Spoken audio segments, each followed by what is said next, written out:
video we have spoken about snoring, how snoring happens and how we as dentists can help you sleep peacefully. Major reason for snoring is obstructed air pathway. Today let's understand what are the reasons behind this obstructed air pathway. Number 1 is nasal congestion.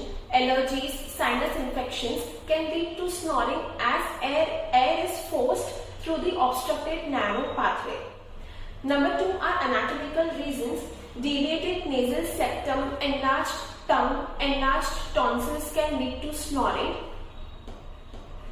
Number 3 reason is obesity. Fatty tissues around your neck can cause the air pathway to narrow down and this might lead to snoring.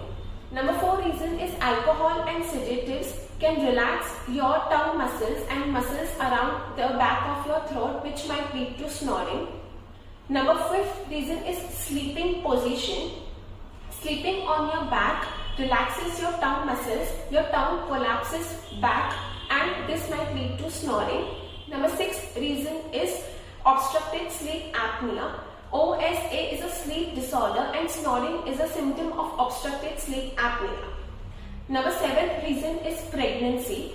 Hormonal changes and weight gain during pregnancy can narrow down the air pathway leading to snoring. Understanding the cause of snoring is crucial for the effective management.